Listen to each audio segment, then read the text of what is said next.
Friends, welcome to the my channel. ಹಾಗೂ ನೀವು ನೋಡ್ತಿದ್ದೀರಾ ಟೆಕ್ ಪ್ರೋಟೈನ್ ಯೂಟ್ಯೂಬ್ ಚಾನಲ್. ಹಾಗೆ ವಿಡಿಯೋ ಇಷ್ಟ ಆದಲ್ಲಿ ಒಂದು ಸಬ್ಸ್ಕ್ರೈಬ್ ಮಾಡ್ಕೊಬಿಡಿ. ಹಾಗೆ ವಿಡಿಯೋ ಸ್ಟಾರ್ಟ್ ಮಾಡೋಣ ಬನ್ನಿ ಫ್ರೆಂಡ್ಸ್. ಇತ್ತೀಚೆಗಷ್ಟೇ ಸಂದರ್ಶನ ಒಂದರಲ್ಲಿ ಮಾತನಾಡುತ್ತಾ ನಟ ಜಗ್ಗೇಶ್ ಅವರು ಹುಲಿ ಉಗುರು ಪ್ರಕರಣದ ಬಗ್ಗೆ ಸಂತೋಷ್ ಅವರನ್ನು ನಿಂದಿಸಿದ್ದಾರೆ. ಇದೀಗ ವರ್ತೂರು ಸಂತೋಷ್ ಏನು ಹೇಳ್ತಾರೆ ಅನ್ನೋದು ನೋಡೋಣ ಬನ್ನಿ ಫ್ರೆಂಡ್ಸ್. ಹಾಗಾದರೆ ಇತ್ತೀಚೆಗಷ್ಟೇ ರಂಗನಾಯಕ ಸಿನಿಮಾದಲ್ಲಿ ಕಾರ್ಯಕ್ರಮದಲ್ಲಿ ಹುಲಿ ಉಗುರು ಪ್ರಕರಣದ ಬಗ್ಗೆ ಮಾತನಾಡಿದ ನಟ ಜಗ್ಗೇಶ್ ಅವರು, ನಾನು ಹುಲಿ ಥರನೇ ಬದುಕಬೇಕಂತ ನಮ್ಮಮ್ಮ ಹುಲಿ ಉಗುರಿನ ಪೆಂಡೆಂಟ್ ಕೊಟ್ಟರು. ಆದರೆ ಅವನು ಕಿತ್ತೋದು ನನ್ನ ಮಗ ನಿಜವಾದ ಹುಲಿ ಉಗುರು ಹಾಕ್ಕೊಂಡು ಟಿವಿಗೆ ಬಂದು ಅಲ್ಲಿ ತಗಲಾಕೊಂಡ ಎಂದು ಜಗ್ಗೇಶ್ ಅವರು ಹೇಳಿರ್ತಾರೆ. ಹಾಗಾದರೆ ಜಗ್ಗೇಶ್ ಅವರು ವರ್ತೂರು ಸಂತೋಷ್ಗೆ ಕಿತ್ತೋದು ನನ್ನ ಮಗ ಎಂಬ ಪದ ಬಳಸಬಾರದಿತ್ತು ಎಂದು ನೆಟ್ಟಿಗರು ಅಭಿಪ್ರಾಯವನ್ನು ಪಟ್ಟಿದ್ದಾರೆ.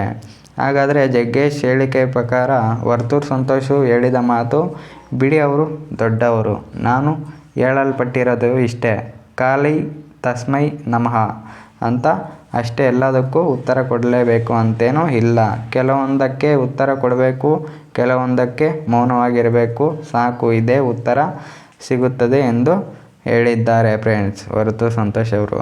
ಈ ವಿಚಾರವಾಗಿ ಮಾತನಾಡಿದ ವರ್ತೂರು ಸಂತೋಷ್, ಸುದೀಪ್ ಅಣ್ಣ ಬಳಿ ನಾನು ಕೆಲವೊಮ್ಮೆ ವಿಚಾರಗಳನ್ನು ಕಲಿತಿದ್ದೀನಿ, ಕೆಲವೊಮ್ಮೆ ಮಾತನಾಡದೆ ಸುಮ್ಮನಿದ್ದರೆ ಆ ಸೈಲೆಂಟ್ ಉತ್ತರ ಕೊಡುತ್ತೆ ಅಂತ ಅಷ್ಟೇ ಸಾಕು, ಕೆಲವು ಜಾಗಗಳಲ್ಲಿ ಮಾತನಾಡಲೇಬೇಕಾದ ಸಂದರ್ಭ ಆ ಥರ ಇರುತ್ತದೆ, ತೂಕದ ಜೊತೆ ತೂಕವನ್ನು ಅಳೆಯಬೇಕಾದರೆ ತೂಕಕ್ಕೆ ತೂಕ ಸರಿಯಿರಬೇಕು ಎಂದಿದ್ದಾರೆ ವರ್ತೂರು ಸಂತೋಷ್ ಅವರು.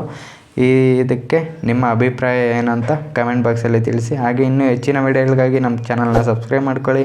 ಹಾಗೆ ವಿಡಿಯೋ ಇಷ್ಟ ಆದರೆ ಒಂದು ಲೈಕನ್ನು ಕೊಡಿ. ಹಾಗೆ ಮುಂದಿನ ವಿಡಿಯೋದಲ್ಲಿ ಸಿಗೋಣ. ಅಲ್ಲಿವರೆಗೂ ಬಾಯ್.